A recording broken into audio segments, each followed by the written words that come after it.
Hello, we're going to start with the material on fingerprint recognition. Um, First, let's begin with the biometric trait. So fingerprint are acquired based on the end of the finger, the fingertip. So there are several structures in the skin that you can see in the picture. So there can be kind of ridges and valleys, a kind of a structure with a different flow in the pattern that can be used for identification purposes. So the image capture of this kind of skin structure, it's what it's called fingerprint biometrics, fingerprint recognition. So the structures that we can find in fingerprint image. So when this fingertip is captured using some kind of sensor or imaging procedure, it's as shown in the figure. So we can see some uh, what is called valley. Valley is the white part of the image. It's a valley in the fingerprint, in the skin of the fingertip. So a valley in the previous structure won't be touching any surface, so it will be blank in this image. And the other like linear structure in black or in dark gray, depending on the grayscale of the image, is what is called a ridge. So we have ridges, black, and valleys, white. And this pattern, you can see that it's ridge, valley, flowing in a kind of orientation field of the finger. And there are also other structures like pores. So we will see in future in subsequent slides. There are like very specific minor details in the fingerprint structure. There is kind of the flow of the orientation of the different ridges and valleys form also like a high level structures like delta. Delta is like a triangle here. So you can see this kind of triangle is a delta. Here we have this kind of triangle. Triangle is also a delta. Enclosure is a different structure. This is not very important. And then we have a core. So we have like a kind of circular structure here that it's around a specific point. So this is the core of the fingerprint. So the most important features here to remember are the ridges and valleys. In fact, the rest of the other structures can be also described in terms of ridges and valleys. And you can see that ridges, if you follow a specific ridge, there are some times where the ridge divides in two. This is called a bifurcation. So ridges, valleys, bifurcation. And then combining ridges, valleys, and bifurcations, we can describe any other feature in a fingerprint. So you can see that there's a lot of information in a fingerprint image. So the history of fingerprint imaging is also very long. So we have also ancient evidence that especially in the Asian culture, some old manuscripts were like signed with the fingerprint. So you can see on the right. This is not very important for the exam, just some curiosity that and showing that fingerprints as a piece of biometric evidence has been around for many, many years. Some of the milestones in fingerprint recognition. Again, this is not exam material, just for your curiosity and for sake of completion. So we have some evidence of the use of fingerprints, showing the intuition that fingerprints were unique for different persons. So fingerprints were a kind of signature, specific signature of a person, even before Christ. And it was in the 16th, 17th century that there was some scientific interest in looking at the specifics of fingerprints for identification purposes. In 19th century, there were some developments in scientific terms. The first systematic study on fingerprints for identification was by Galton. Galton is a name that is very important in fingerprint. And there were some initial developments also related to the Bertillon system that we discussed in the introduction in the beginning of the century. In fact, it was starting to be used in some police identification services. And then in the past century, the development was very fast, especially in the second half of the century. So in the 90s, almost all police departments were using automated fingerprint identification systems. These automated fingerprint identification systems, AFIS, the acronym is very popular, AFIS, AFIS systems. And then more recently, in the past decade and this decade, now fingerprints are everywhere. We have fingerprints in the smartphones and everywhere. So fingerprint is a big part of the biometric market nowadays. Is if you count both the fingerprint systems used for identification large scale in police departments, forensic services, immigration control. This is like this part, and then other fingerprint biometric systems, more like the final user, like a smartphone fingerprint recognition. This is the kind of this part. Then overall, it's kind of 1/3 of the biometric market. So it's a big part of the biometric market. So you can see that fingerprints are everywhere. Especially there was fingerprints even like 20 years ago were present in some initial developments in some smartphones, some laptops, but sensing was kind of problematic. Recognition algorithms were not so robust. So it was perhaps when Apple introduced fingerprint like in a more economic, easy way, controlling better the quality and with sophisticated acquisition sensor that was very robust against noise in the iPhone 5S, that really fingerprint exploded for smartphone applications. So let's look at the signals that are generated, the images. So we'll start with the finger. This is the kind of the natural fingerprint that we can observe directly looking at the finger. Then the finger can leave some trace, like when we touch some surface, this surface will have some grease or some material that we have deposited when touching. This is what is called latent fingerprint. It is not the natural fingerprint that we have. It's a kind of trace that we have left in a surface. And then we can also capture the natural fingerprint using some kind of sensor device. Typically, in the first developments for fingerprint, it was through an inking process, and now we have electronic sensors to capture fingerprints. So for the inking process, so initial procedures for acquiring these fingerprints. In fact, there are some legacy databases, that were collected for a huge amount of the population that were captured using this inking process. So we ink the finger and then we press a paper. Sometimes we roll the finger in order to have a larger area acquired for the fingerprint. And many forensic databases and even some national ID databases are captured in this way. So we have legacy databases. So we want to search over a population, and that population, the database that is available in the national registry was captured in this way. It's a legacy old database, not captured with a digital sensor. Then our new system, if we want to search over that database, have to be compatible with that data set.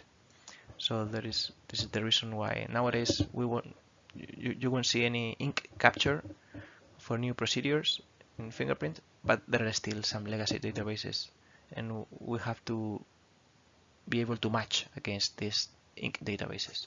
This is an example of a latent fingerprint left in a surface. And then nowadays we have digital sensors, much higher quality and many benefits over the inking process. So you have here two examples. This is a larger area sensor and a small area sensor. Two different kinds of acquisition. Plain acquisition is just we put our finger over a plating, over a kind of surface, just one time pressing, not moving your finger. So this is the area that we will capture.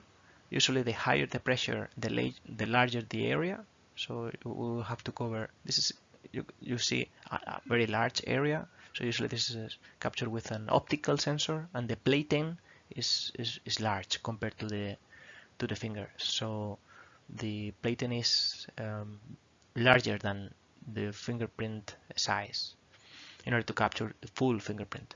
And also we have different procedures rolled. So the inking acquisition was typically rolled, like you can see. So we start with like rolling the finger from a side, like the left side, and then rolling the finger towards the right side. So we capture like the full structure of the finger, like this. So that was typical in inking. Nowadays it's not that typical, but some digital sensors, digital fingerprint sensors can even work this way, rolling fingerprints, especially for forensic databases. So how it works? So let's see the system structure of a fingerprint recognition system. So first we have the sensors. We have to acquire. This is the input biometric. So there are several kinds of sensors. The most important ones are optical, capacitance or capacitive sensors, and ultrasonic.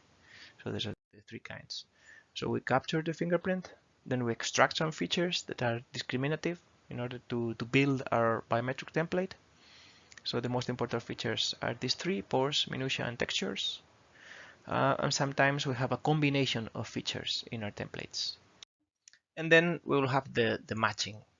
The matching between the input template, the template composed of features. There will be different kinds of features depending on the system that we have at hand, and these templates will be composed of a combination of pores, minutiae, textures depending on the system. Against this match will be against a template that is previously enrolled in a database. Remember, for a verification system, it's a one-to-one matching with respect to a claim identity. That identity will be selected from the database, and we will compare one-to-one template versus template. Or an identification system where we will perform 1 to n. N can be the size of the full database or can be a subset of the database that is pre-filtered somehow. So in that matching, template versus template, we will have also different options depending on the system at hand, and depending also of the kind of templates that we have. If the template is composed only of minutiae, or a combination of minutiae with textures, or some kind of other kind of representation that is discriminative of the input image. So remember, matching only performed for templates, not for images. So the database here, the biometric database, is a database of templates. Templates composed of features, not composed of images, usually. We can also have the images, input images in addition to the templates, but for a different purpose. For example, in forensic services, to have also the input biometric as a log of the information. But the search and the matching is only against templates, not input images. And finally, we'll have a matching score, and then we will cite the identity, and we may have these recognition errors that we discussed before. So going to the different modules of the system, we're going to see the most important sensors, templates, features in the fingerprints, and then matching procedures. Optical sensors.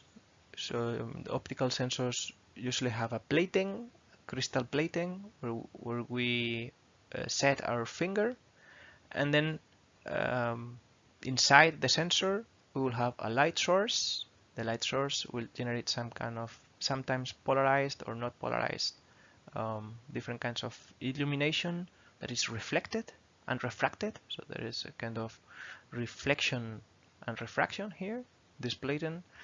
And then we will have some kind of lens that focuses the light that is reflected in an imaging array. So you can see that there is some optical structure here. So typically, and also optical structure and a physical plating that needs to be of high quality in order to be in contact with the finger. So usually these kind of sensors cannot be miniaturized, cannot be put in a very small space. Usually the sensors are a larger space, but at the same time higher quality than other sensors.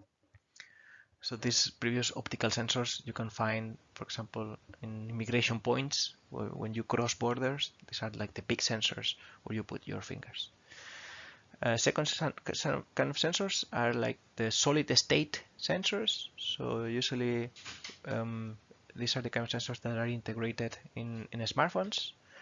Not under the screen, so in specific sensors like on the back of the smartphone or in the lower part of the sensor, like the initial versions of the iPhone. So you have a small area, acquisition area, that is basically like a solid state circuit, open to the air. So you get in contact to the circuit, and this is a representation of the ridges and valleys. So you can see these waves. The ridge will be in contact directly with the sensor. The valley will be in the air, not in contact. So for the different contact between ridges and valleys to the solid state circuit, so you will have different response in different electronic conditions. Like it can be capacitive response, electronic response, and even some sensors are based on radio signals, the radio signal response, and this response will be different between ridges and valleys because of the contact. And this then can be or can generate directly a fingerprint image based on these electrical properties like conductivity, capacity, as I said, like electromagnetic response somehow. These sensors can be put in very, very small places because really there is no optical structure or other structure than the solid state circuit, and this circuit can be miniaturized at a higher level. So this is why the kind of sensors that we find in smartphones and other devices where we have very little space are this kind of sensors. Capacitance, or in general, not only capacitance, but solid state sensors. And then the last one is ultrasonic sensors. Ultrasonic sensors, this is a representation of the ridges and valleys again, the fingertip. We have also a platen, and below the platen we have a kind of a sensor that emits some sound wave, and then those sound waves crosses the platen and then reflects based on the structure of the fingertip, and then the echo, this is an acoustic echo, is received by the sensor.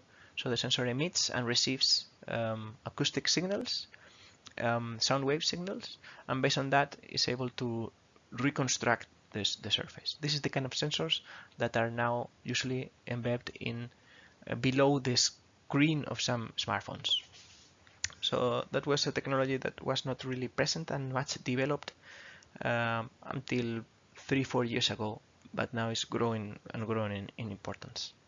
This ultrasonic sensing for fingerprints.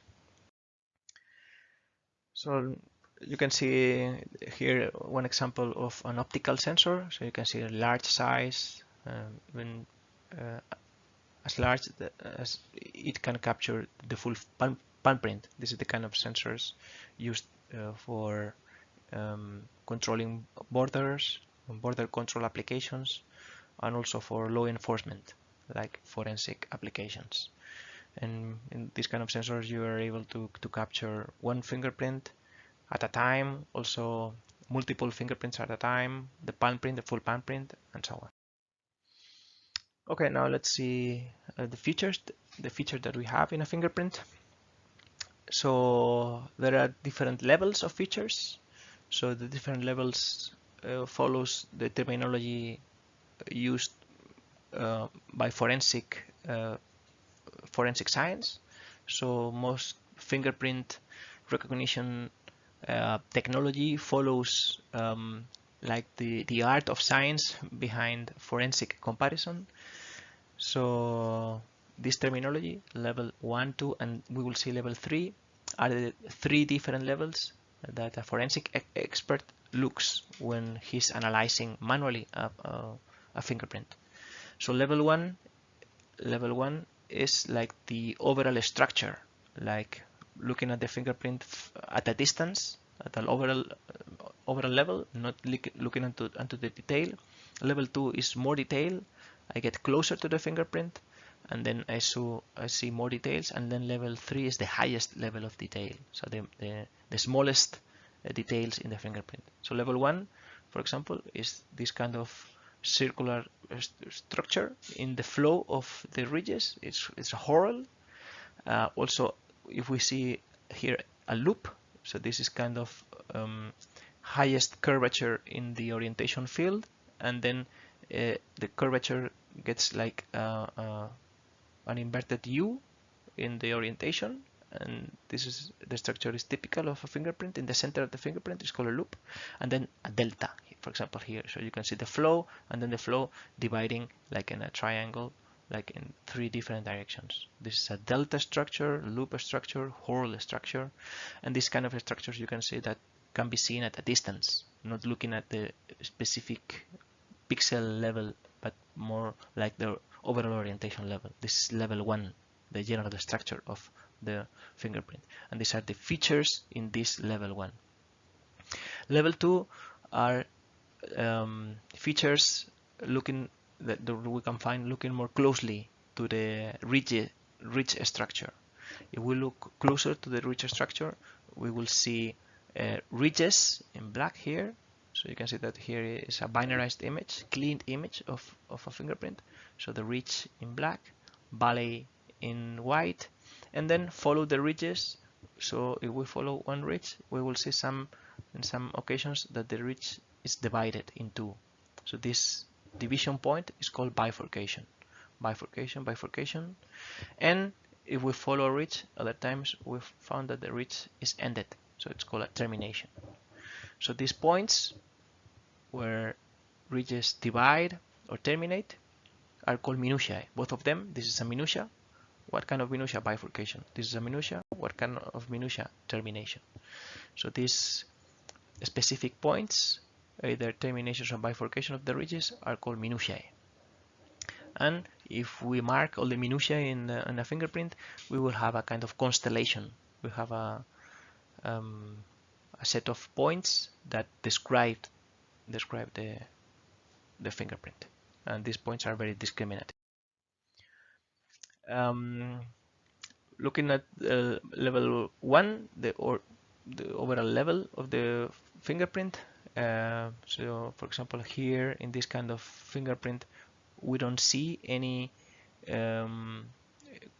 cores, any deltas. So here we see a core and a delta, a core and a delta, core, delta, 2 cores, 2 deltas. So when we can mark these kind of structures, then those structures define a different class. So these are like the main 5 classes that we can observe in practice. If we look at database, a large database of fingerprints, we will see that each fingerprint in a database will correspond more or less to one of these classes. And this classification in 5 of the overall structure of the fingerprint is useful sometimes. For example, for pre-filtering. Before going into the detail of comparing a fingerprint against the other, I can just take a look, see if I have, for example, a right loop. Right loop means that the loop is right to the delta. If the fingerprint is the type right loop, which can be done very fast, then before going into a more detailed matching, I just check if the other fingerprint I'm comparing with is not also right loop, then I don't do the matching. So I can do like a sequential matching, or I can pre-filter a database based on this classification or other classifications. So this is sometimes very useful for pre-filtering databases. So other level 1 features before going into level 2, this is the rich level, the minutia level.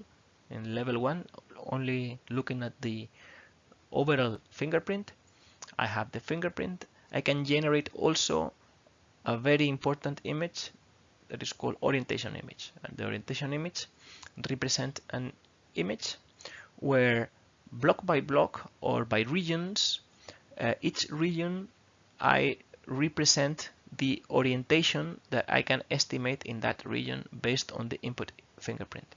So here it's represented, you can see that with small segments, each segment with the orientation corresponding to that part of the image.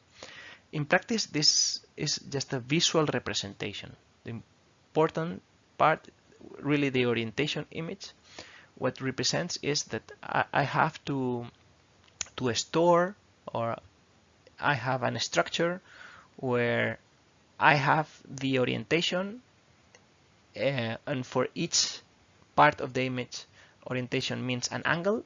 I have just the angle of that part. So for this input image, I know the angle of the overlying fingerprint structure for different regions. And that angle, I can show that angle like this, but that angle can be like a matrix of angles, for example. In the code that we provided to you for Fingerprint Lab, you will have both. You will have a structure that will be just a matrix of angles, and this is the orientation matrix, let's say. And then with that orientation matrix, we can generate this kind of orientation image, showing visually segments, and each segment showing the orientation. But the core information is not that image, it's the angle of each region, which is very important. And then the frequency image. Frequency image is an image where, again, we have a structure, a matrix, for example, and then each part of this frequency image represents the frequency of ridges. So the higher the density of ridges, for example here, the higher the intensity in this image. This means that around this region I have more ridges, in this region I have less ridges per unit area. So this is a representation of the amount of ridges in different places.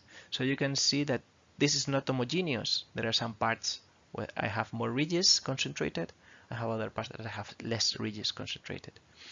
And this is because of two things. First, the fingerprint nature, the input biometric, but also the way I interact with the sensor. If I press with higher pressure in a different place of the fingerprint, sometimes I obtain different frequency image depending on how I press the sensor, the plating. But these two images are very important. It represents the kind of where is the fingerprint, the overall orientation. For example, I can see here that I have a core, a different core, a core here, a core here. I can see that here. I can see that also in the orientation image. So I have here, I have a hole, I have a hole. And the frequency image also is informative about the fingerprint. Level 3, this is the highest level of detail. If I go even and I get to the highest level of detail, even when I can see the sweat pores in the ridges. So these sweat pores, so you can see these points, this is the sweating pores in each ridge. These low-level structures, even more detailed than a ridge, this is the level 3 features. Level 3 features can be a sweat pore, can be some ridge that seems to appear, but it's so small that it's not a fully developed ridge. It's called an incipient ridge, not fully developed ridge. It's also a detail that I can mark. And also other kind of structures that can be in the overall pattern. For example, a crease like this. The most important ones will be these sweat pores and incipient ridges. Ridges that are not fully developed and they form some structure of a finer detail compared to a ridge. And these levels are exploited usually in forensic comparison, not always in automatic systems. Most automatic systems, they use only level 1 and level 2 features. These are the features like loop, delta, overall orientation, and then minutia like bifurcations, terminations. Level 3 are only used and included in biometric templates when I have really very, very good quality sensors with high resolution sensors in some optical applications. But for example, in your smartphone applications, which are usually low quality or less quality sensors, only level 1 and level 2 features are used. Okay, so we have an input fingerprint. You will see that in the fingerprint lab. And the first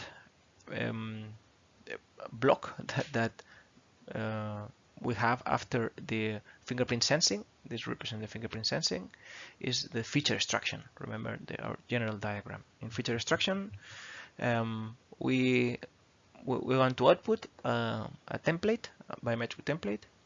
Suppose our biometric template is composed of minutia.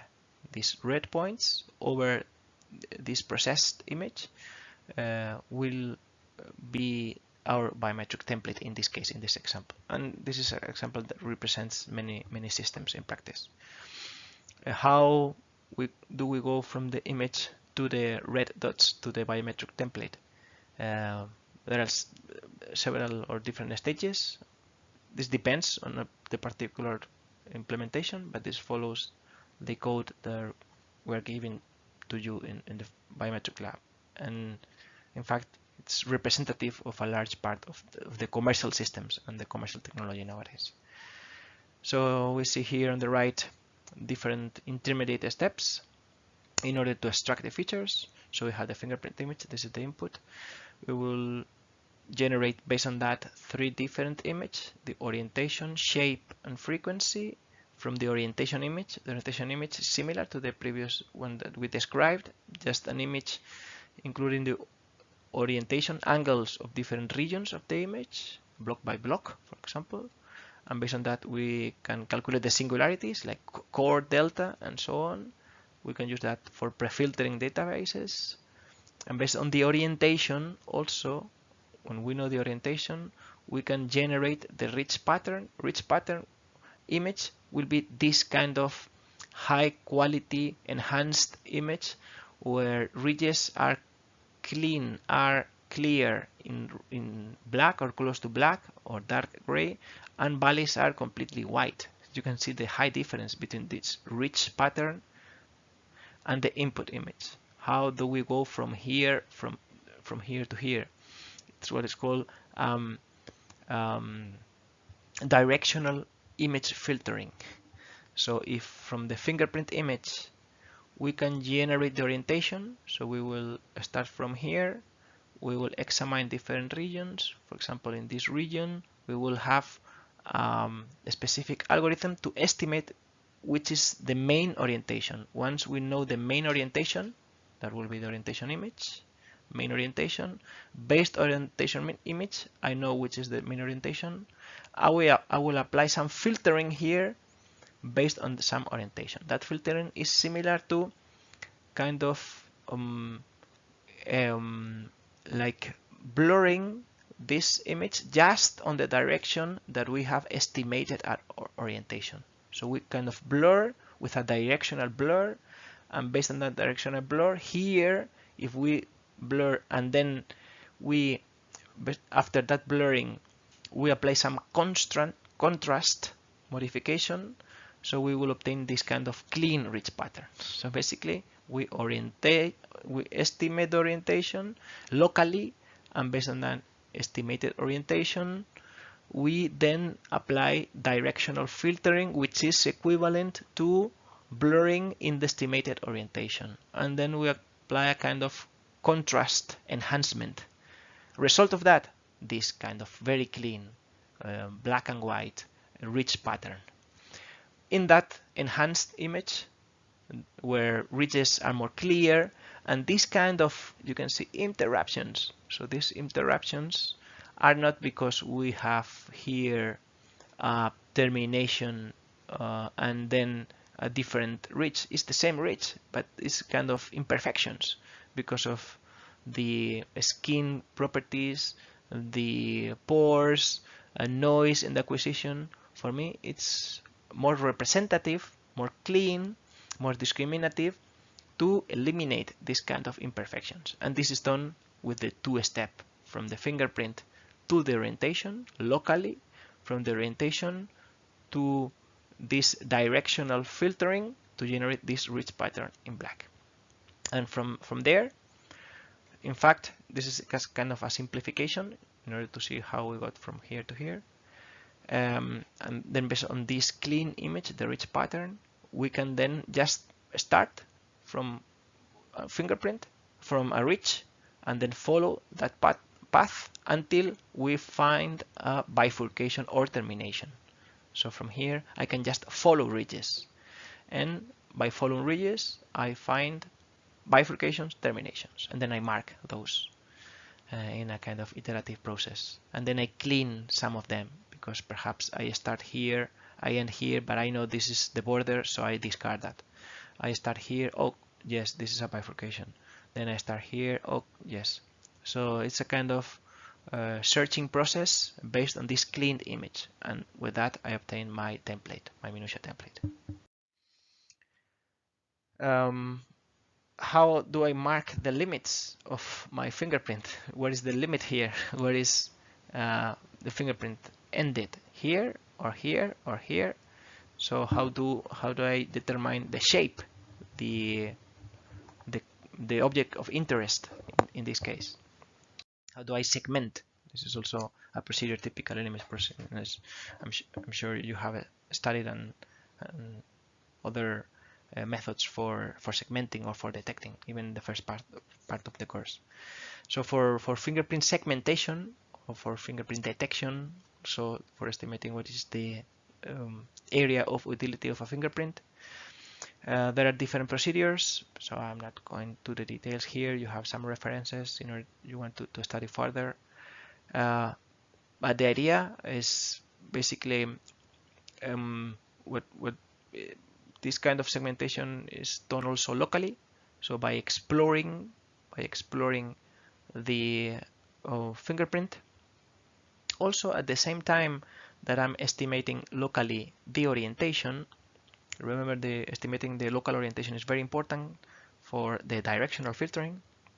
At the same time, I'm estimating the orientation. Imagine I'm calculating the orientation around this area, and the orientation will be something like this. This is the direction of flow of ridges.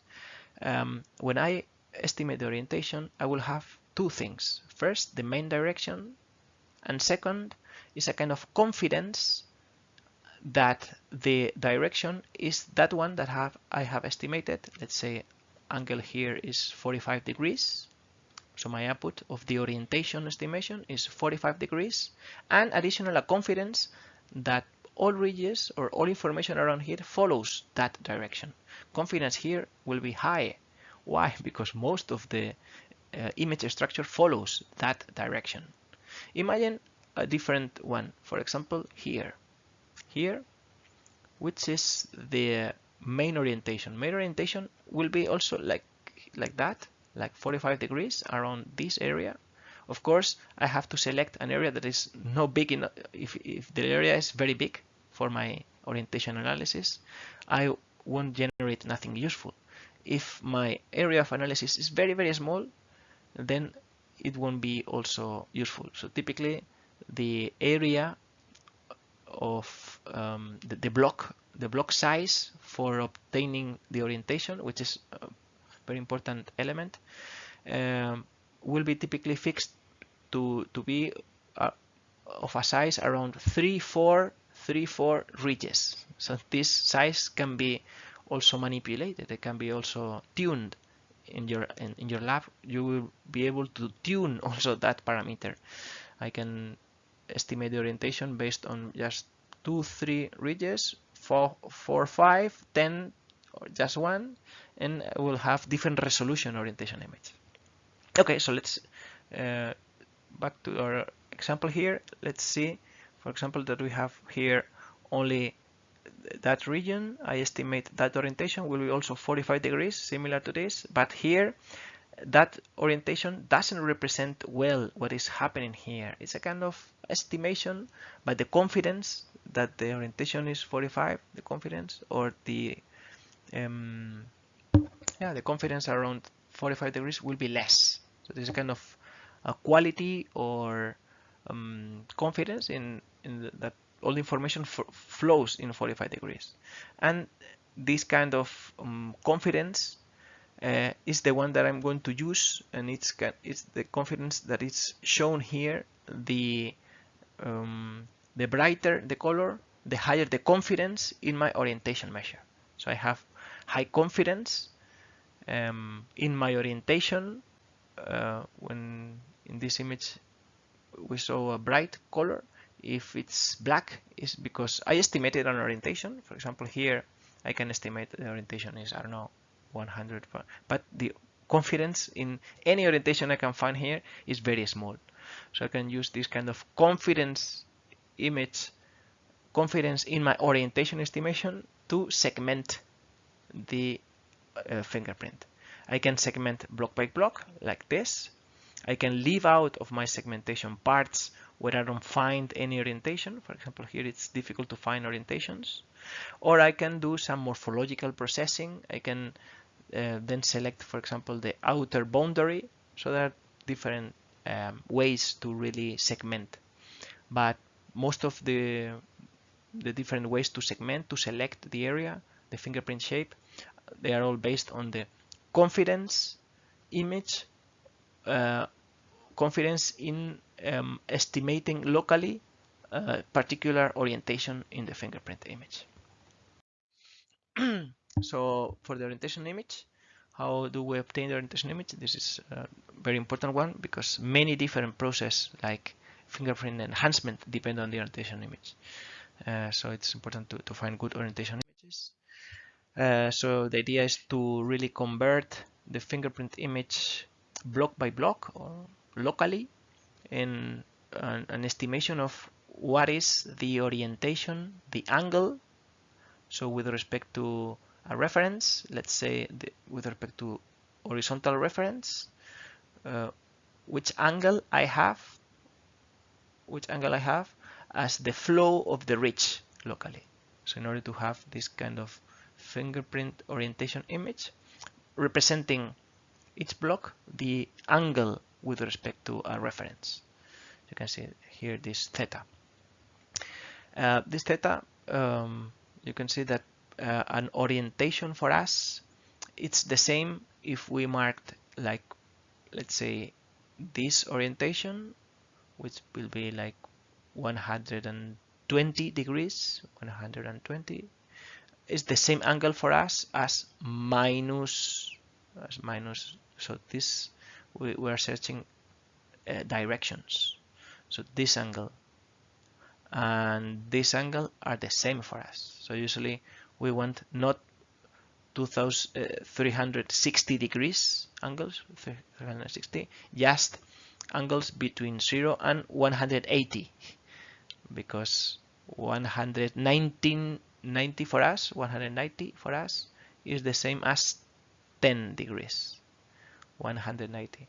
Similarly, 270 is the same for us as 90. So we are not analyzing specific like full angles around 360, but just the first half, because both directions, either this and this, are the same for us really.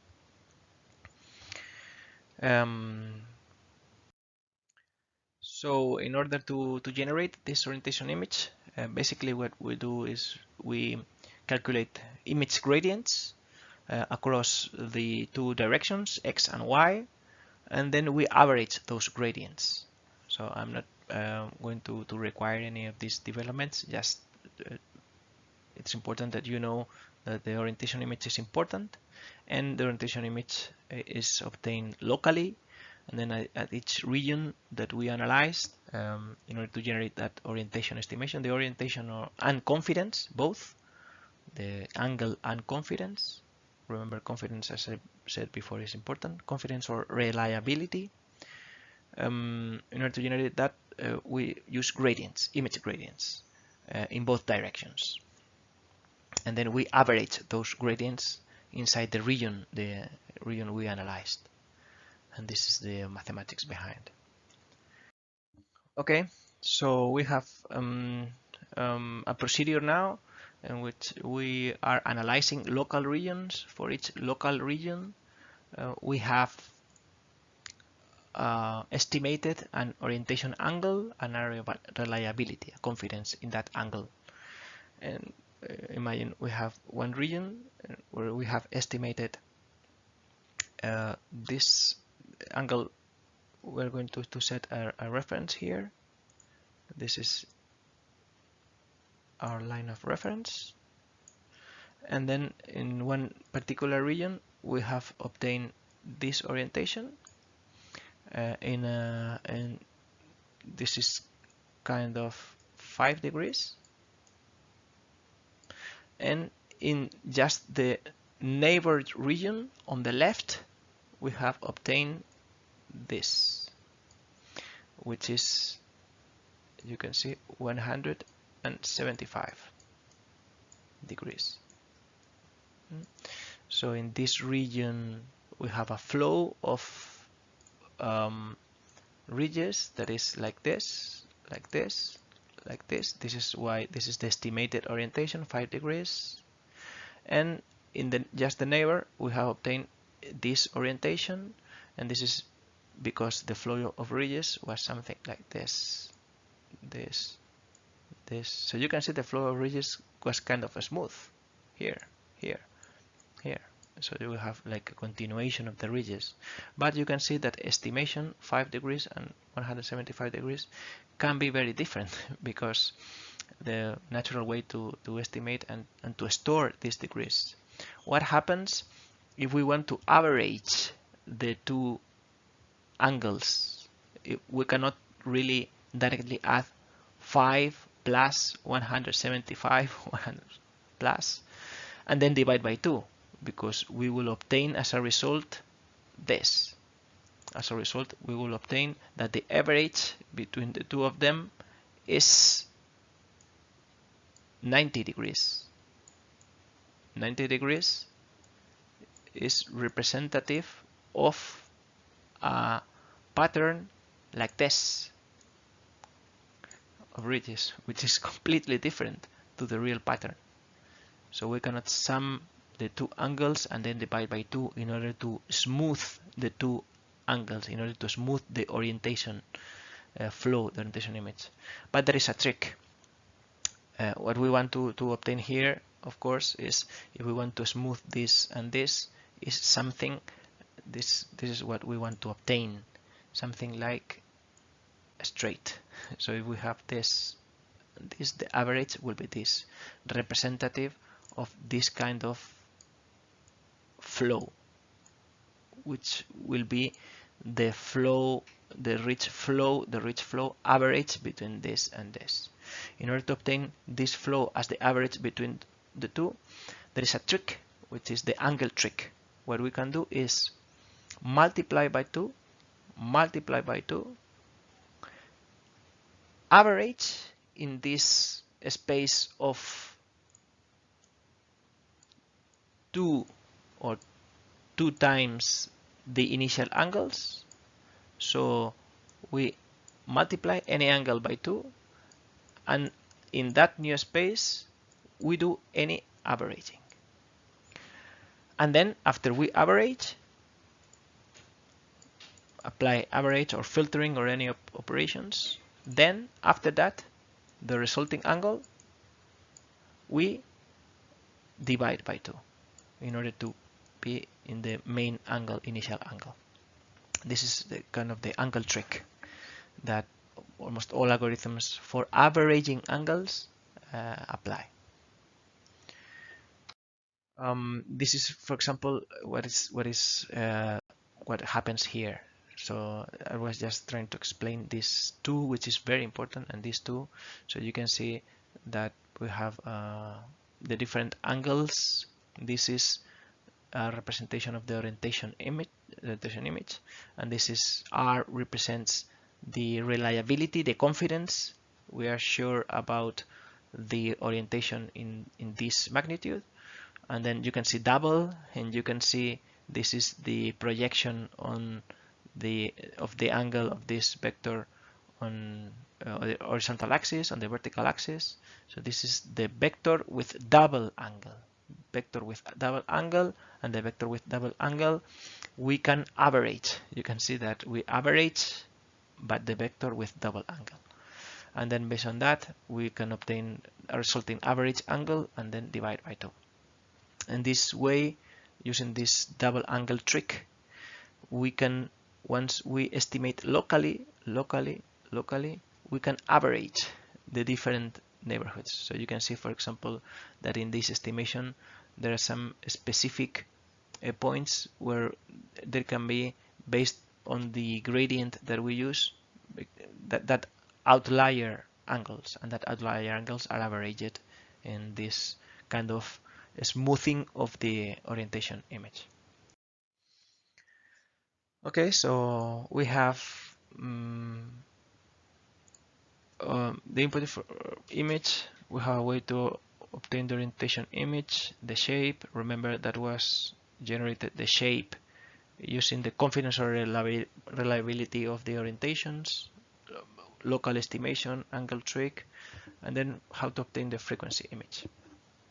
Frequency image was the image representing in grayscale the number of ridges in different regions. So the higher the number of ridges, the brighter the image here. So for example, here we have a larger number of ridges per unit area. Here we have less ridges per unit area. So there are also different approaches. So you can see here the references. You don't have to really study or learn the different classes, just the main concepts as I verbalize here, as I discuss here. So you don't have to just learn all of that. But it's nice that you know that there are different methods, just that, and the main concepts behind the methods. So what we can do is go into the local area of analysis. So we can get a local area, for example, this. We can have a window, and then we can position ourselves with respect to the orientation that we have estimated, and then the perpendicular across that orientation that we have estimated, and then that perpendicular we can just count the peaks in the grayscale variation. So the grayscale variation across the perpendicular to the estimated orientation, so we will see a series of peaks, and then the difference in the peaks will be the number of ridges, and then the number of ridges represent the frequency of ridges in that region. So this is a counting approach based on the grayscale variation across the perpendicular to the orientation that we have estimated. This is similar what we see here.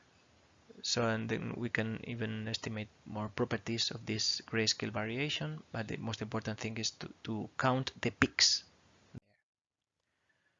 So in this way we can generate the frequency image. This way we represent, or we generate from the input, the orientation, the shape, we segment with the shape, and this the frequency. From the orientation, just from the orientation, not usually from the fingerprint image, just from the orientation, there is a way to calculate the singularities. So we have orientation like this. This orientation just shows 3 orientations at a local level. There is a method called the Poincaré method or Poincaré index.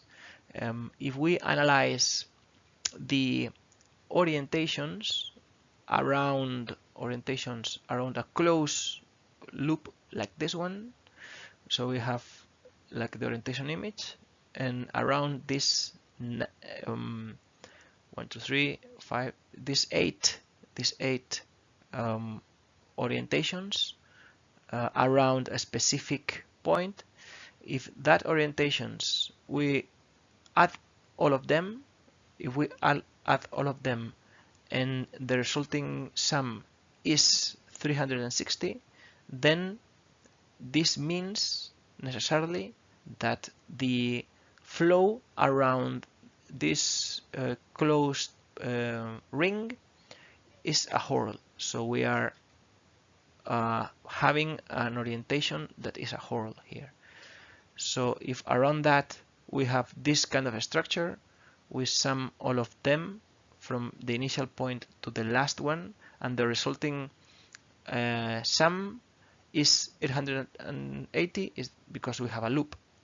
And if we have a delta, the sum will be minus 180. So what we basically have to do is position ourselves in different locations of the orientation image.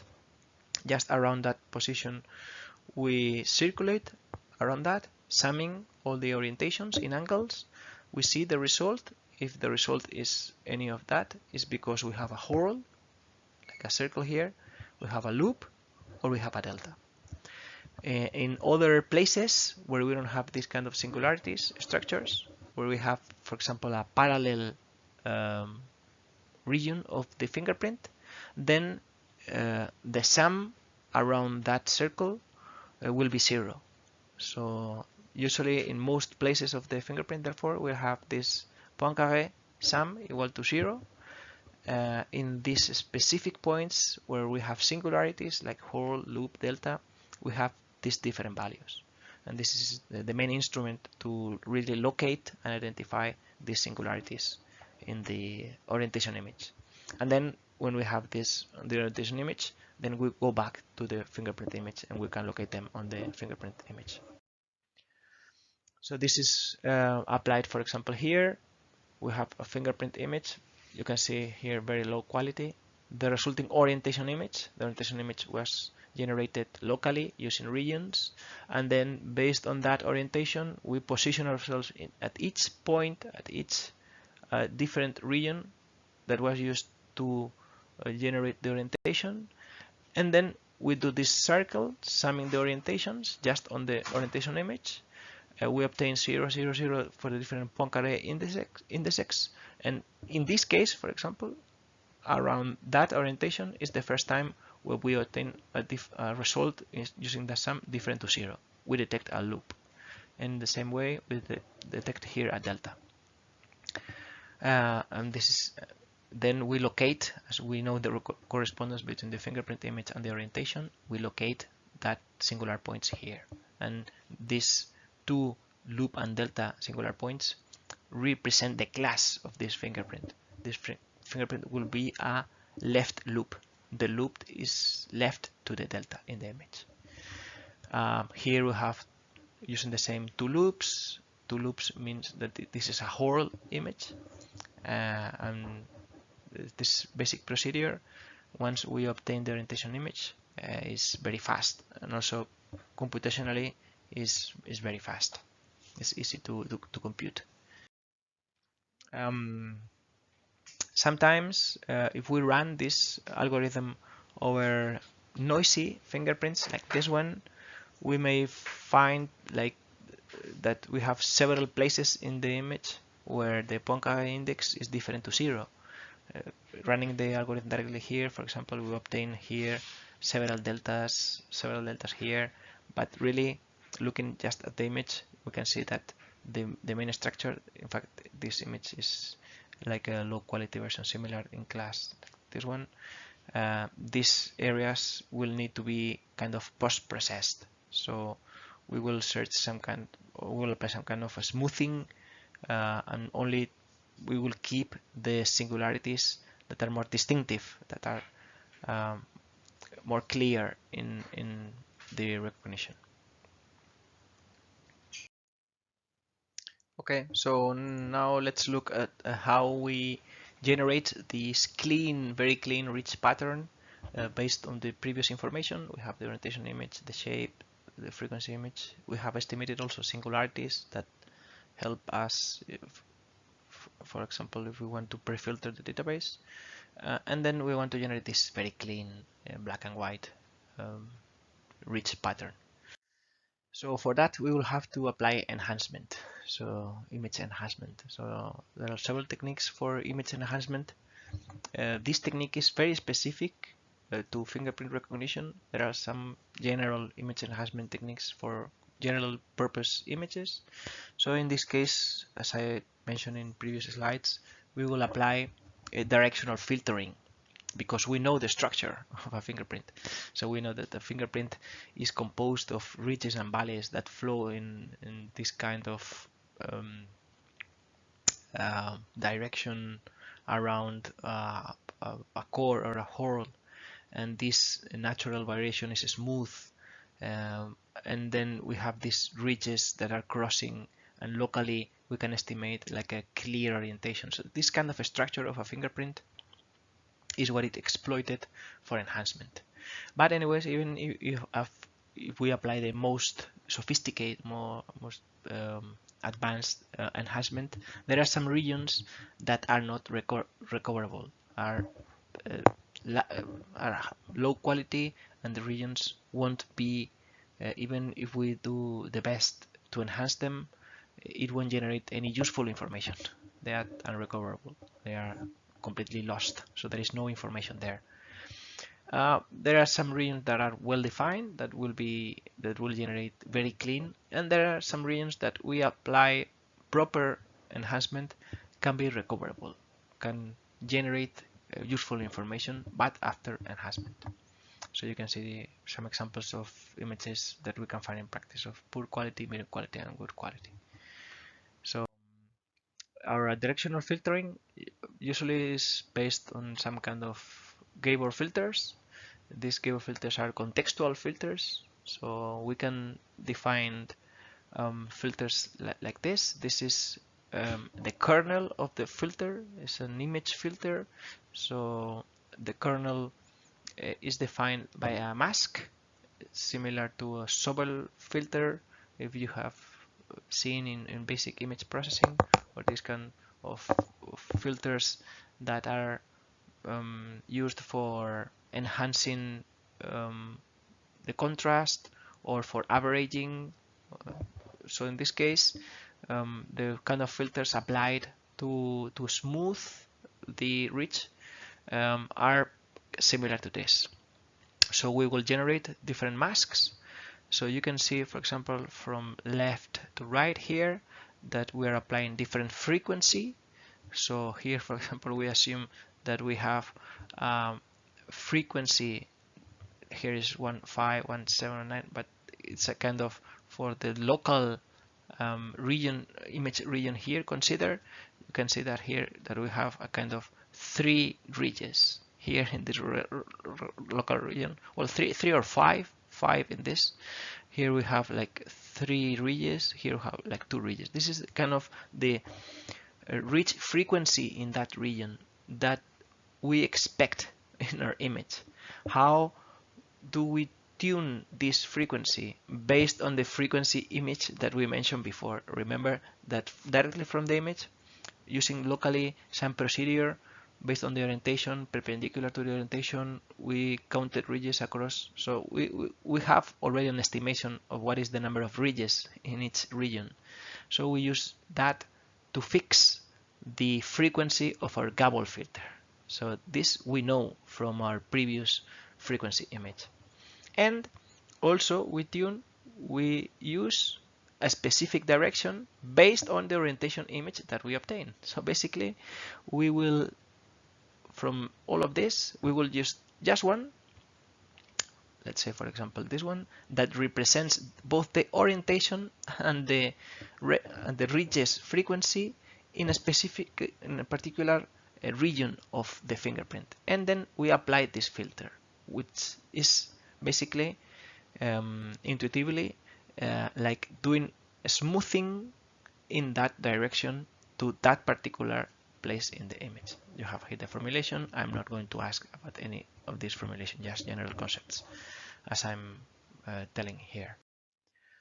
If we apply that, let's say, for example, here in that region, I estimated that orientation, I estimated that frequency, I smooth like with that filter, and then I apply this kind of very clean image after I apply this local filtering, gabble filtering, based on that orientation estimation. So for that, I will need a very robust orientation estimation and then that gabble filtering applied here. There are some regions, for example, that are not recoverable, are lost regions because the orientation reliability is so low that I directly discard them. So in max segmentation, I only consider regions for which the orientation is estimated with enough reliability, with enough confidence. For regions where my orientation cannot be estimated with enough confidence, I discard them. So my shape of the resulting fingerprint is like this. More examples. So you can see very, very low quality latent fingerprints, but then with a good orientation estimation, and then applying image enhancement using gabble filtering, we are able to obtain decent quality fingerprints. Also have in mind that we are applying here gabble filtering, so there are some specific ridges that can be generated artificially because of our filtering. So we may introduce some evidence that is not really here just because of our enhancement. So, and this is something that we should take in mind when using this kind of enhanced image for recognition. This is not mathematically equivalent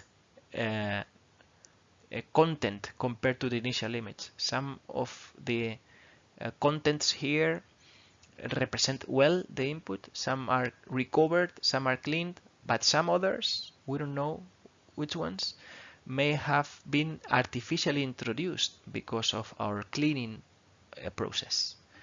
So we will need to consider some flexibility when we match this against another fingerprint. We have to consider that some of the evidence here, some of the features, some of the minutiae here may not correspond well to the other one. So we will try to find for big matching, so for a significant amount of overlap between this fingerprint and another, but with some flexibility. But it's demonstrated to be the best approach. To clean the most of you can, both for this kind of fingerprint and for the reference fingerprint, to compare and then compare with flexibility. So even if we introduce here some artificial minutiae, that's better than only taking the minutiae here that we are sure about with total confidence.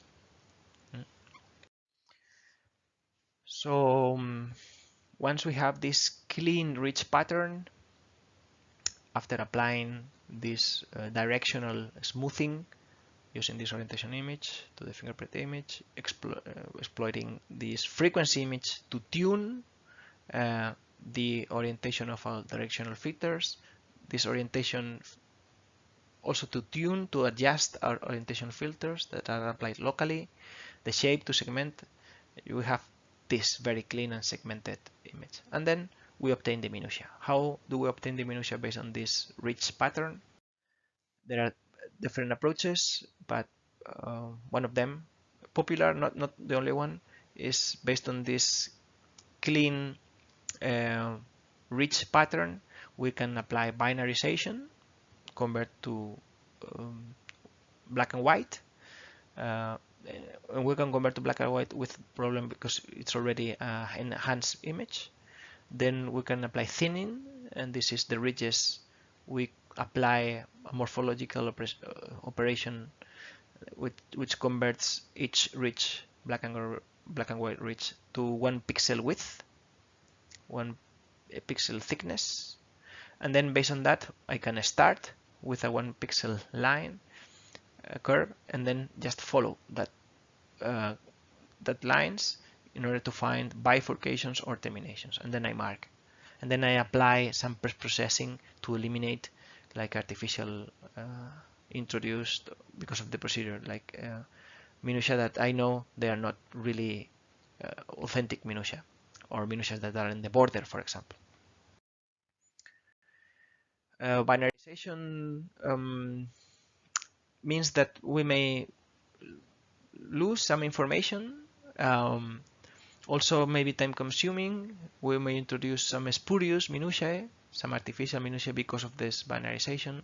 So there are some methods also that instead of applying binarization, they directly go and search for the minutiae based directly on the grayscale image.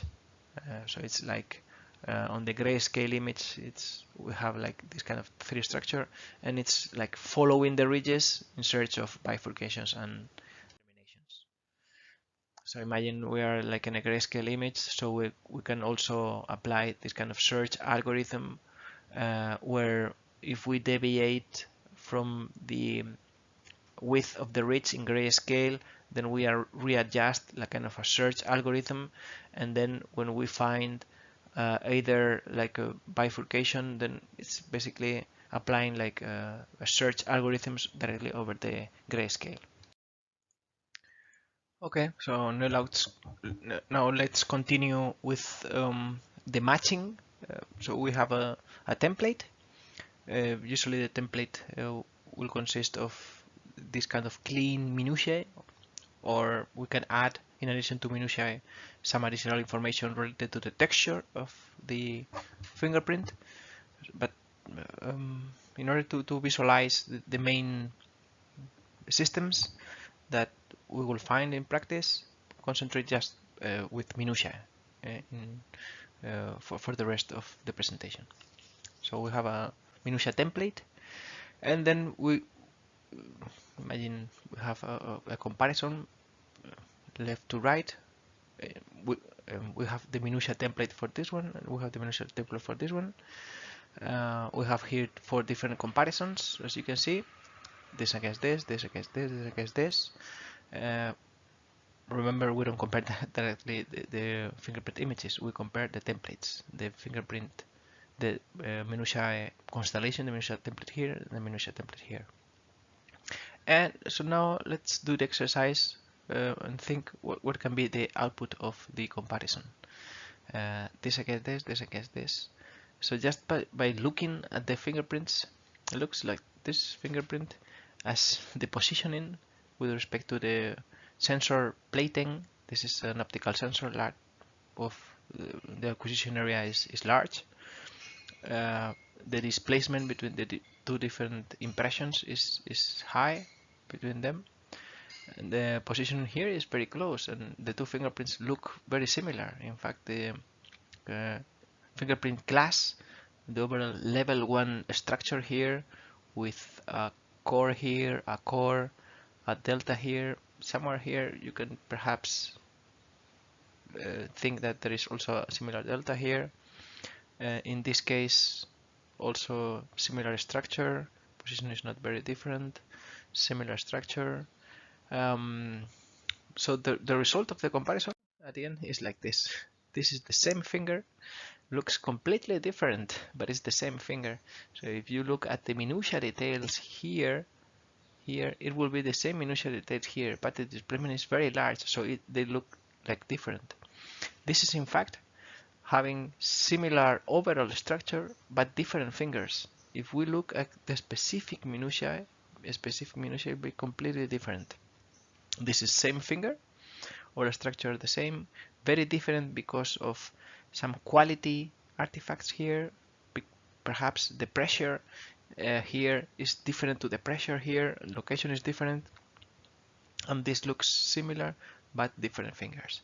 So just by looking at the fingerprints and these comparisons, you see the difficulty in comparing fingerprints.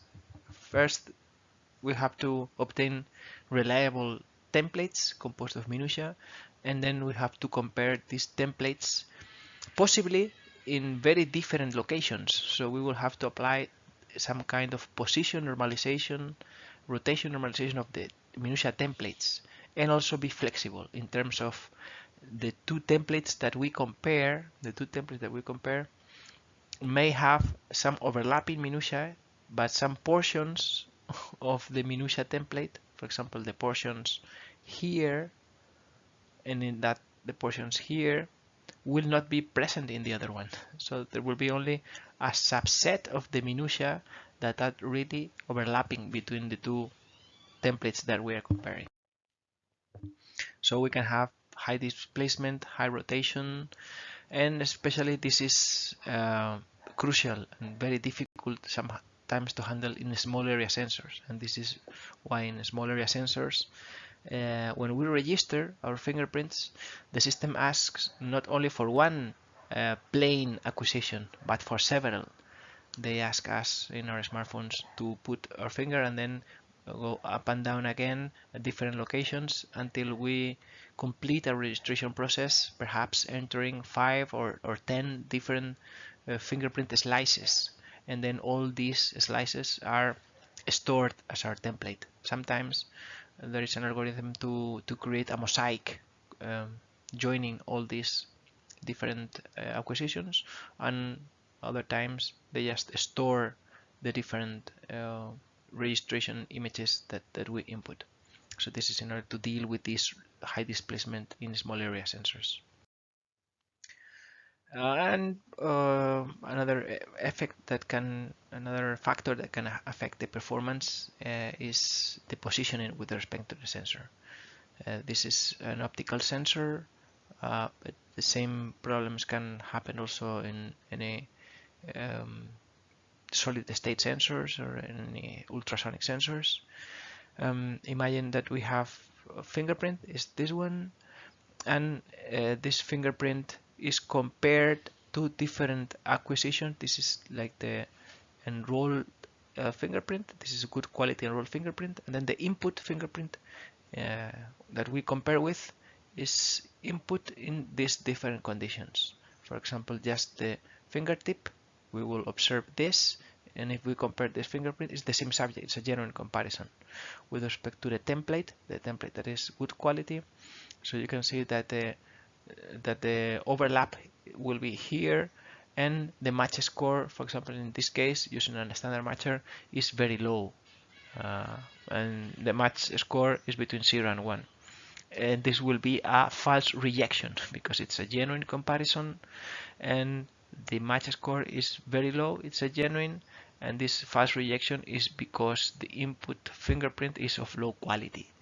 And why low quality? Because the interaction was not proper with the sensor. The sensor is not expected to be used this way. Second case, we have low quality also because we have a rotation. Well, we have locality. We have the interaction with the sensor is not optimal. We have a kind of rotation, but you can see that we have a full fingerprint, and if our matcher here is robust enough to rotations, then the match score will be very high. This is because we have full information, very clean image, we have rotation, and our matcher is able to deal properly with rotations. So you can see here that there are many different factors like interacting with the sensor, amount of information captured, and then depending on how we compare this, the strict features that we extract, and also how we compare. If we had here, instead of a matcher robust to rotation, a matcher that only works for perfectly aligned fingerprints, then our match score will be lower, and then we may generate a false rejection. In this case, no. Matcher is robust, system is high quality, the matcher deals properly with rotated fingerprints, and then we have a positive match. This is a correct matching here. In some cases, we may have interacting with the sensor with this, so we obtain only a partial fingerprint, but the partial fingerprint is enough to recognize properly this match score. Match score is lower than here because we have less overlap, but this overlap, even though it's less than before, is enough to have a good match. So we have also a robust matcher working with partial images, but lower than So it's better to have this because we have a full size instead of having a partial, but the partial works fine. And then we may have like so little overlap between the captured because the use of the sensor was not adequate, was not a good position of the fingerprint, just on the side, and then the match score can be this. This is a false rejection, but this is a false rejection that is really not an error of the system. It's because the user was not really using the device properly. And this can happen also because the device is dirty or because different context elements, not really because the system is not good enough. So this is an interesting slide to really visualize the different effects that can happen really in a biometric system. Okay, so this example shows comparisons also of fingerprints of good quality in terms of image features. So in green here we have an indication of the fingerprint quality. NFIQ, we will discuss more about that in future slides. This NFIQ index in green one means this is a good quality fingerprint. Good quality in terms of you can see ridges. Ridges are well separated. The area is not bad. So the amount of information that can be extracted from this fingerprint is enough for recognition. This means this is a good quality fingerprint. So good quality means NFIQ 1. NFIQ is a standard way to measure quality from NIST, National Institute of Standards and Technology. N is from NIST. This NIST fingerprint fingerprint image quality. NIST fingerprint image quality. This index is 1, good quality. Lowest quality is 5, best quality is 1.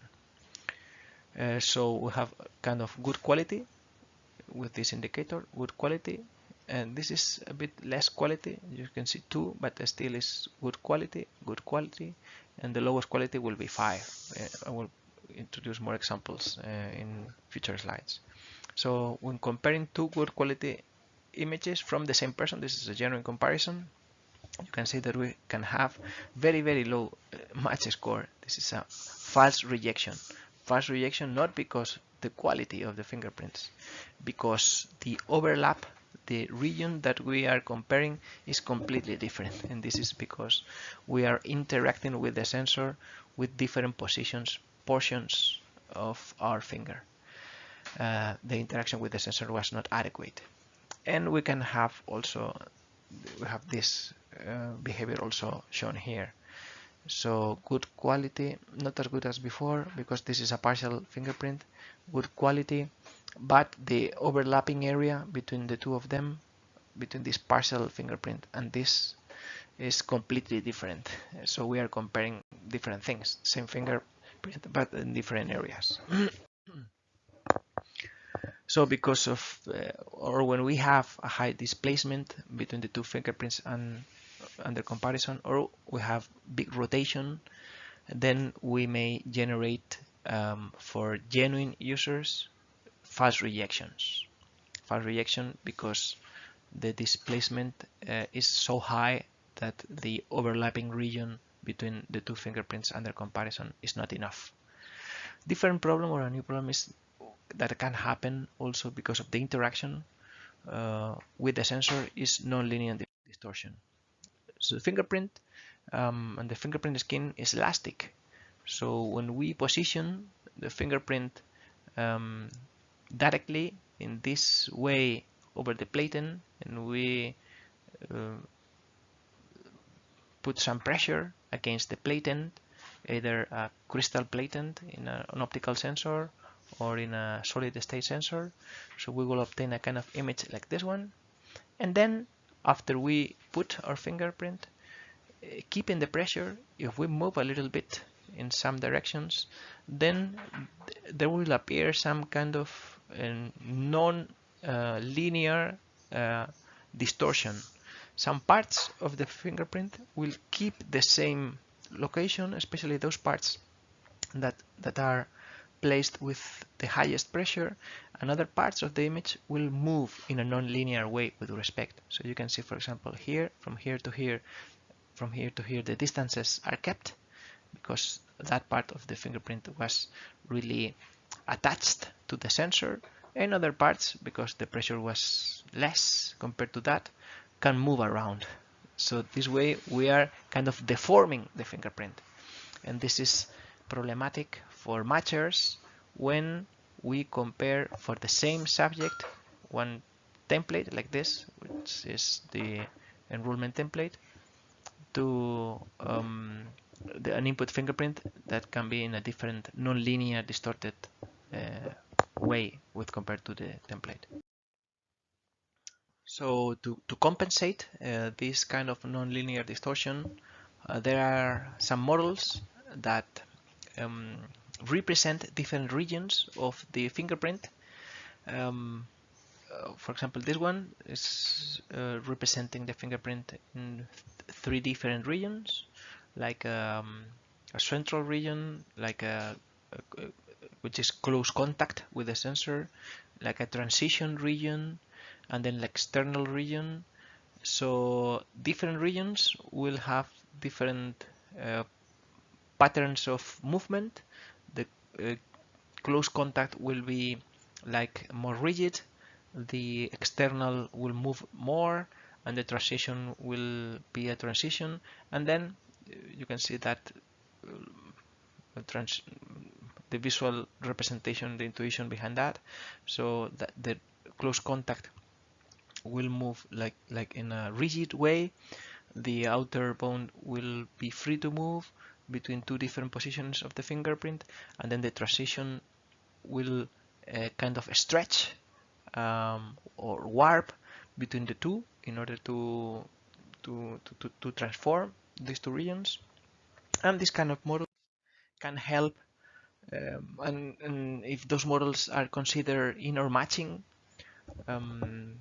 can help to really reduce the number of false rejections, because or the number of false rejections that can occur because of this non-linear distortion when comparing one subject against the same subject but in different conditions. So you can see applying this rotation model to a grid. So this will be what can happen when we position our finger and then we move the finger a little bit in different regions. If we consider that movement between different comparisons, and this can be applied to the to estimate this distortion between the original image and the distorted image, and it will be the template and the input fingerprint. So this model, you don't have to go into the details, just take the overall idea. They are not always applied, just in some cases, but it can be useful to reduce the number of false rejections, especially in sensors where we have like a big area in the platen, and then we can just position and then move our finger. Not always applicable, but useful sometimes. So challenges for recognition, this displacement, overlap between different comparisons, rotation, this non-linear distortion, and then interaction with the sensor as we press in different conditions of dirtiness of the sensor, and even conditions of the skin, like if the skin is dry or wet, can affect the quality. So perhaps the resulting image can have ridges that are blurred or some ridges that are lost. So these quality effects are important for the matchers, and these effects sometimes they generate like artificial or spurious minutiae that were not really present, and other times they when we compare a minutia pattern with another minutia pattern, they generate like different movement patterns or locations for different fingerprints. So some examples of low quality fingerprints, you can see here, real fingerprints captured in different databases because of skin conditions. So from left to right, so you can see that we have a partial and almost non-existent ridges, very distant ridges. This can be because of some condition of the skin, not because of the sensing. The skin can be eroded or can be destroyed because manual workers, for example, have some injury or some eroded fingerprints. Some parts of the fingerprint can be completely blocked without any information, and so on. This the kind of fingerprints that we can find in sense systems.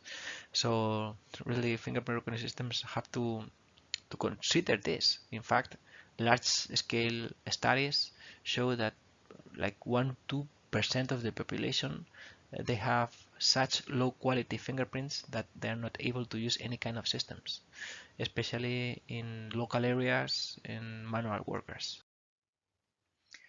And also it can happen not only in latent fingerprints or in some bad conditions, can happen in high quality digital acquisition. These are some examples of very, very low quality. So having an indication of the quality of the fingerprint is very useful before applying any feature extraction comparison. Having just a method that inputs an image and then can output what is the quality, what is the expected performance that I can obtain, basically answer that question. Can I really work with this image? Can I really work with this image? And then having an indication, yes, you can work, and this image is going to work fine. I don't know if you can work. This image is very low quality. Perhaps you should consider to acquire again the image, or ask the user to use, instead of fingerprint, another kind of recognition system. So this is, as you can see, very, very useful. This NFIQ is a National Institute of Standards and Technology fingerprint identification quality. It's public. The code you can download directly over the internet, and it's a kind of a standard. Important to know that NFIQ goes from 1 to 5. 1 highest quality, 5 lowest quality, and this quality tells about the expected performance.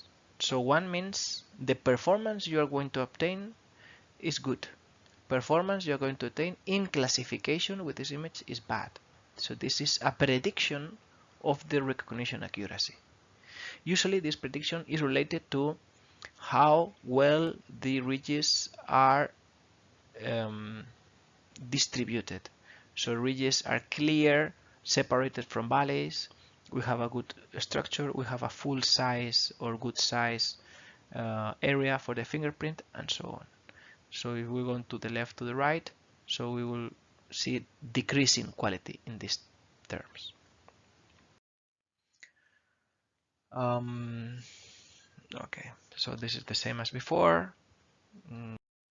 Another important challenge in fingerprint biometrics and in all biometrics in general is interoperability between systems.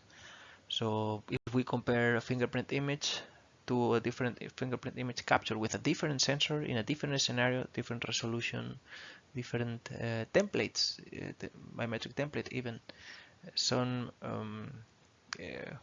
so we will for that we will have to consider additional aspects. For example, specifying really the format of the templates, the images, the files that we compare, or some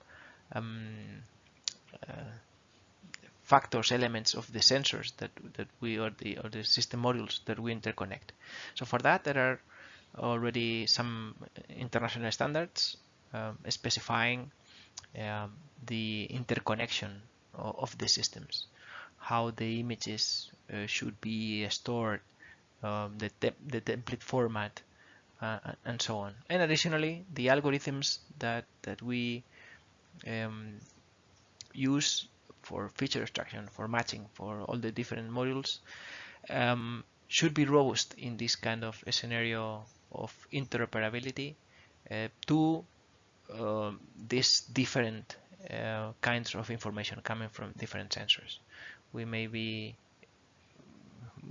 have to include additional flexibility when uh, matching images from high resolution, let's say fingerprint, to low resolution fingerprint sensor, in order to be able to interoperate between the two of them. Our matching will have to be flexible. For example, in the high resolution sensor, we may have much more evidence, much more minutiae. So our matcher will have to be smart, and then perhaps search only a subset of the high quality minutia constellation, minutia template, because the low sensor doesn't generate as many features like the high quality one.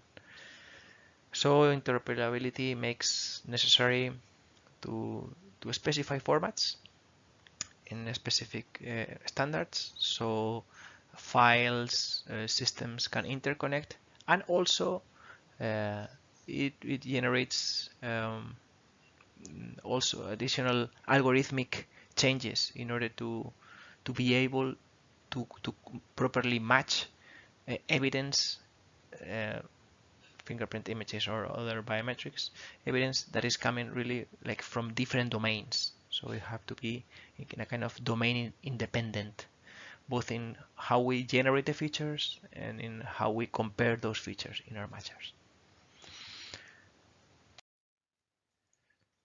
So assume we have now our biometric templates composed of minutia, for example, and once we have our features extracted in our template, we're going to do the matching. So we're going to perform the next step, the matching, the biometric matching process. And this is comparing two minutia templates between an input template, let's assume is the one in the left, and then the other template from our database, our reference template, which is, for example, shown in the right part of the picture. So for the input fingerprint, we will have this, for example, minutia constellation. Some of these minutia, for example, you can see that are spurious minutia. This is because our features are not perfect in the system displayed here, but most of them are real minutia that represent well the fingerprint. And then we have another set of minutia on the reference template, and we seek really to align to detect the corresponding minutiae. So we seek a procedure in our matching to find those correspondences. This will represent our fingerprint matching, the biometric matching module step. But this is when we have just minutia template. So we can have other kinds of information in our biometric templates, as we will see afterwards. Like, for example, some image content, texture content, and so on. But typically, this is like advanced or kind of very particular matchers. Most biometric systems for fingerprints used only minutiae, like shown here. So as I said, this is the most typical matching, just based on minutia, terminations and bifurcations of the fingerprint ridges. We will have a minutia template, for example, on the left, another minutia template on the right, and we will find the correspondences in the biometric matching. You can see here that for each minutia that we have found, we have the location, and also this is typical in minutia templates. We have the location. This is, for example, you can see here. So you have a small square. So the position will be the coordinate in this y-axis and z-axis. So we have horizontal and vertical position. This is shown in the square. And then we have a small segment with an orientation. This is the orientation corresponding to the ridge where we have bifurcated or terminated. So this is the orientation of the corresponding ridge at the location of the minutiae. So we have this ridge, for example, and then we have the orientation We have, for example, this ridge where we have a bifurcation and then the orientation corresponding to that ridge. So you can see that in addition to specific locations where we found the minutiae, we have corresponding orientations, and this set of orientations kind of also represent the overall behavior of the orientation. So minutiae template will consist typically of minutiae and corresponding orientations. Second kind of matchers are based on correlation. So we'll have some kind of description of the image, the full image, or parts of the image, and we will do some kind of image correlation to find either a global correspondence or local correspondences between image patches. And the third type is called rich feature based, or some kind of you can understand this kind of third kind of matchers are as applying some kind of image filtering directly to the fingerprint image locally. So let's say we apply a kind of filter locally. What kind of filter? It can be Gabor, like the ones we used for fingerprint enhancement, or it can be any kind of image filters. So we apply these image filters locally to different regions of the fingerprint, and then we use the output information from those filters to match between filter outputs between the two images. That was kind of used like 20-30 years ago, where computational power was not as high as nowadays. This is not how it is as used, because minutiae, the first one, was really the top performance, but it was highly computationally intensive. So the computation power required for really processing of the minutiae matching was much higher than really processing image patches. So this is a kind of old and now not commonly used. The most commonly used now is this minutiae, and sometimes in combination with correlation. So how do we match minutiae? There are several approaches. In fact, there are many approaches from general pattern recognition. Let's say if we have like a graph, a connected constellation of points, and another graph, another connected constellation of points. There are several general methods in pattern recognition that you can use for aligning these two sets of points, finding subsets of best overlapping or best matching sets of points. Any of those methods for matching constellation of points, graphs with that structure can also fit here when you match minutiae. I'm going to just put some examples from literature on fingerprint matching. One way is, for example, to start using, for example, a singularity. Let's say we find a delta in one fingerprint. In the second one, where we are matching, we find also a delta. So we can align based on that delta that we find in both fingerprints. We align in position, and then we align the rotation based on the rest of the minutiae. For finding a corresponding minutiae, what we do is rotate the two reference minutiae templates, and then we mark two minutiae from input and template to be corresponding if the two of them are within a given area. So we do that because we allow to have not perfect exact alignment between the two of them because of the skin distortion effects that we saw before. So even the same minutiae between two different fingerprints will have a bit different location. So we have to allow some difference in position within an area. Of course, this area has to be limited, and in orientation. So even if the orientation is not exactly the same, the orientation of the corresponding ridge. So this is a minutiae, for example, a termination of a given ridge. The ridge will go in this direction, and then from the other minutia that we are comparing. That was the input template minutia, the template, I mean the reference minutia from the reference in the database. So the orientation is this should be also termination minutia. This is the reach coming from this direction.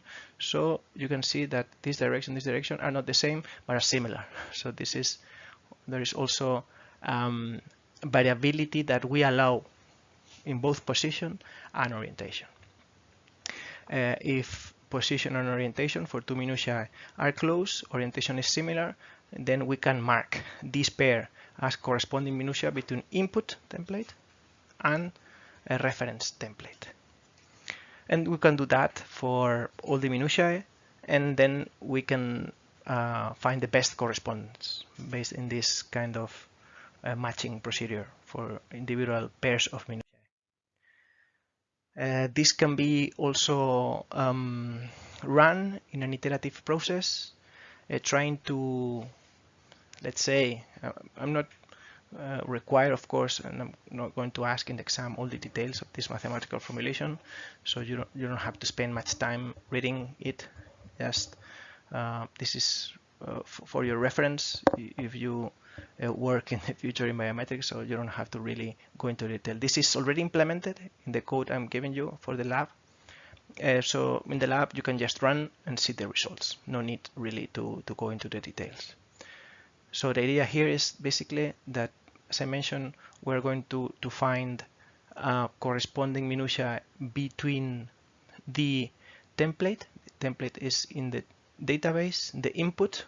We have a template in the database, minutia constellation, and input minutia constellation. We are going to compare both, all the minutiae. We are going to try to map each of the minutiae from the input to the best pair in the template, the best pair through a map.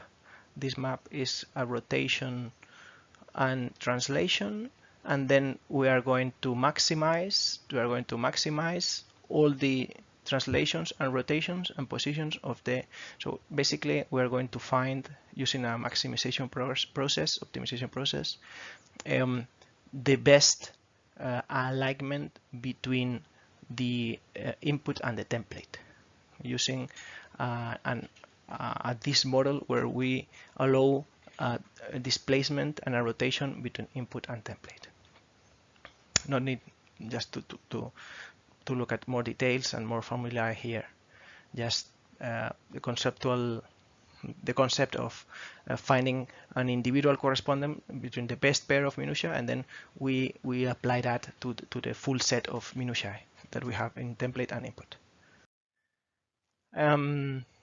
For solving this optimization problem, this is finding the best displacement and the best rotation that best aligns the input to the reference template. There are different ways to solve it. One way is based on how transform. This is a transformation that is applied in image processing for solving many problems, like finding straight lines, finding circles in images. So it's a way to solve this optimization process using an iterative loop here. But no need really to go into the detail. Just know that once we formulate the problem of fingerprint matching as finding the best pairs correspondence, then we can apply how to transform. Knowing this is enough. There are variants to the previous methods. Previous methods are comparing the pairs of minutiae between input template and reference template, and also we can do what is called global matching, and this is assuming that the transformation between input and reference is the same for all the minutiae. So the translation and the rotation between input and reference is the same for all pairs of minutiae. This is known as global matching. Also, what we can do is, instead of assuming the same translation and orientation between input and template is to work in regions, so do local matching. So work with small regions or large regions. So you can see a representation of a region including 6 ridges. So you can see some a bit bigger region, like with 10, 15 ridges, like this one, perhaps 15, 20 ridges. So this represents like a fingerprint patch in the full fingerprint, and this patch we can use the minutiae inside to find a correspondence for that region with the minutiae inside, and then detect what is the best correspondent region in the reference fingerprint based on this local information, best translation, best rotation, doing something similar for other regions. We will find different displacements, rotations, and then integrate that information. The different translations and rotations that we find for different regions, then we integrate them somehow, perhaps averaging or even assuming a distortion model between input and output. We can integrate this skin distortion to find the best fit between input and output. So basically local matching means I work with patches or with fingerprint regions. I use the information in that region. That region can be very small, only 1, 2, 3 minutiae, can be a bit bigger, like 10, 20, 30 minutiae. And using that region, I find the best corresponding region in the second image I'm comparing with. I do that for several regions, and then I integrate that information. Usually this is the best working approach. It's more computationally expensive than the previous global matching, but works very fine. And you can see here just some pictures of different minutiae structures that have been defined in several works to do this local matching. For example, like triplets of minutiae, like minutiae inside a circle, like some circular structure of minutiae that I will try to find the corresponding structure in the reference template, some polar coordinate representation, and the triplet, like a triangle of minutiae, and so on. That was just the main concepts for minutiae matching. It can be local, it can be global. So we will find corresponding minutiae, and then we will find either local or global translation and rotation parameters between input and output. And once we find the best correspondent, we will count the matching pairs of minutiae, and that count of matching pairs of minutiae will generate the similarity score. The higher the number of minutiae pairs, the higher the matching score of the comparison. In this second kind of methods, texture-based methods, we have an input image, and what we do is some kind of texture representation of different areas of the fingerprint. For example, I can. This is one typical approach that was a pioneer approach in texture-based matching. So this method proposed to locate a singular point, like Coro delta. You can see Coro delta. Around that singular point, it defined like these sectors, and from these sectors, it created. You can see that from these sectors there was some directional filtering, also directional filter inside these different image patches that are circular around the singular point, and with different frequency filtering and orientation filtering. Like for example here, the horizontal lines are stronger than vertical lines. Then we can measure this energy of the different bands in frequency and orientation. This is a representation of the same segment here, but for a filter like this one that enforces horizontal information. For example, this output filter enforces or detects this kind of diagonal information that is here, and this kind of image descriptor, which describes a particular orientation that is observed in a particular region of the fingerprint, is a kind of texture representation of the fingerprint. So we can use this texture representation to match different fingerprints, doing like just correlation matching, or just using some kind of Euclidean distance between these energy outputs, as we have aligned already with respect to the singular point. So this will be what is called the fingerprint code. So it's a kind of image representation, texture representation, and then we can estimate the Euclidean distance with respect to the finger code between input and reference template. And then we have, as similarity matching, the image comparison between input and reference finger codes.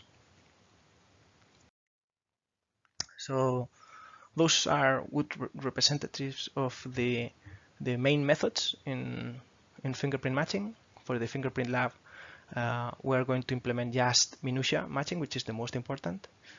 All the code is in Moodle, implementing basic fingerprint matching, including orientation estimation, fingerprint enhancement, minutia generation, and then template creation based on minutia and minutia matching. You have everything of that implemented, so you can play with that. How do we track the evolution of the technology? This is not only in fingerprint, this is common in all biometrics and in other disciplines, also in artificial intelligence.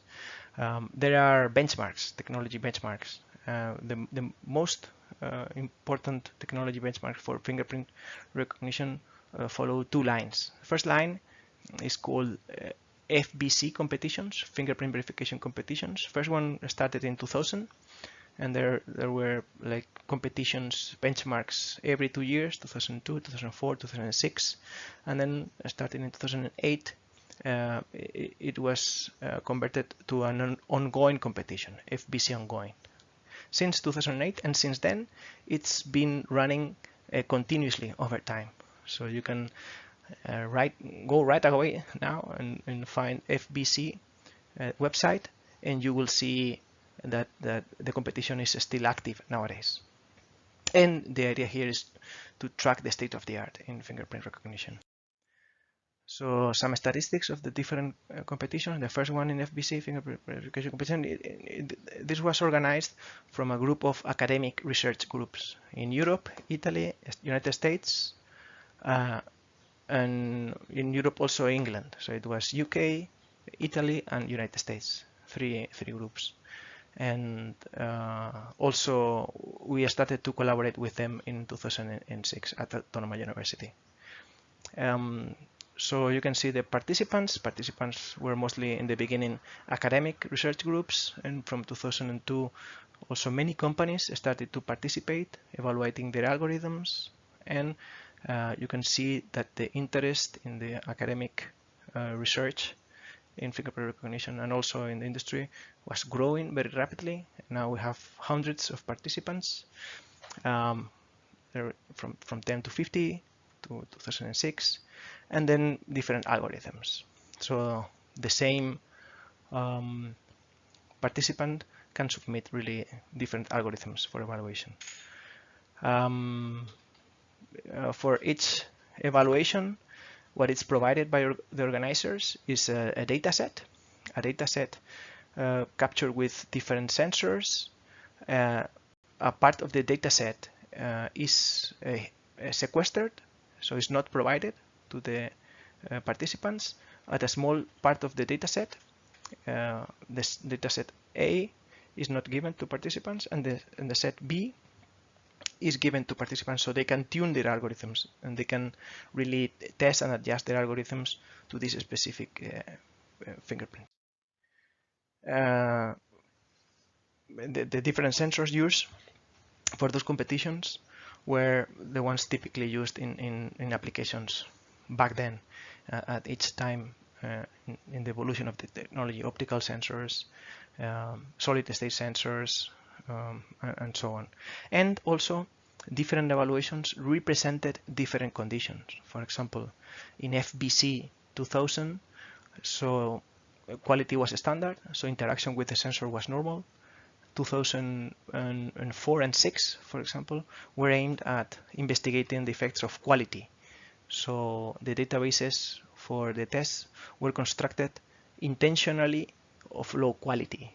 So interaction with the sensor was forced to be low quality, like with dry fingers, wet fingers, pressing the sensor, and so on. So by looking at the different reports of the competitions, you can really learn a lot about the technology and about how the technology behaves in different conditions. There was the FBC series of fingerprint competitions. The second line of benchmarks in fingerprint is the NIST evaluations, the National Institute of Standards and Technology. And in fact, this is kind of the most important series of evaluations for most biometrics. This series of evaluation for fingerprint started in 2003, and there are several different tests focused on fingerprint vendor technology, only for commercial companies, testing proprietary templates, checking for interoperability, testing fingerprint systems able to work with latent fingerprints. So you can see a very wide spectrum of competitions and reports here studying different aspects of fingerprint for real work systems and organized by NIST. And most of them with large scale data sets obtained from FBI or the Homeland Security Department in the United States. From those benchmarks, what can we learn? What's the most important learnings that we can extract from those benchmarks, FBC and NIST evaluations? Usually, most algorithms that perform well, most of them use minutiae. Not all of them, but a good number used the orientation field that we defined. A good number also, but not all of them, use singular points. Ridges as information for the templates, not all of them. And then you can see that only very few use ridge counts, not that many use image parts, and only very few use some kind of texture description. So this is you can see the importance, or at least the information used by most systems, and only a few used texture. So this is the kind of more popular feature, less popular feature in the systems participating in evaluations. And this is the kind of the features extracted, so the features that are inside the templates. And for matching, the information most commonly used, you can see, is minutiae. Correlation and ridge pattern, not that many use, but some of them use this correlation, these image patches for matching, or some kind of rich information also for matching, but all of them used minutiae. The output of the competitions for the different conditions, different tests, and this is the good part of the reports, that you can investigate what is the performance of several systems in different conditions. For a given condition, you will see tables, performance tables like this one. For example, this is the result of FBC ongoing. The standard database, there are different databases using operational conditions, and you will see the participant, the company, version, and you can see here on the standard database, the standard test, following the protocol, the test protocol that defines genuine matchings, imposter matchings, you will find the equal error rate. This is a very important measure. Remember when we talked about the performance measures, that we can find false acceptance, false rejection, and the point at which, by moving the decision threshold, the point where false acceptance is equal to false rejection rate, it's the equal rate. So equal rate here is 0.2%. This is very small equal rate, 0.2%. And this is false match rate. False match rate is false acceptance rate. This is a synonym of false acceptance, and false match rate at a false non-match rate of 1000. So basically this is false acceptance at different thresholds. But most important to see here is this equal error rate. So equal rate around 0.2%. And this is, I think, FBC 2006. So even 15 years ago, the equal rate was very low, but very low in, let's say, good quality conditions. We jump to more recent competition. No, the previous one was FBC 2004. In 2004, the image quality was kind of good. So the following one, FBC 2006, 2 years after, with better methods, better algorithms, after technology improvement, the equal error rate, for example, for the best system was around 2%, so much worse. So it was almost an order of magnitude worse than the previous equal error rate. Errors increased a lot with respect to the previous evaluation. And that's because, for example, in this case, this is 2006, database was more challenging. So database was constructed intentionally more difficult for the algorithms.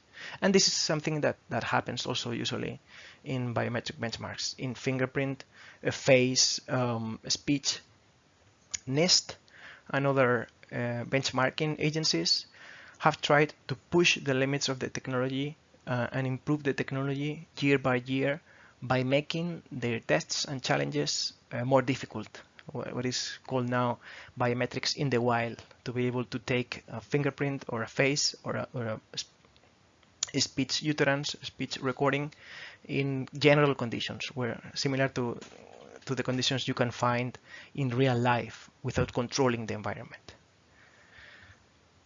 So this is also a good example of how the evaluations work across time and how these evaluations can push the boundaries of biometric technology.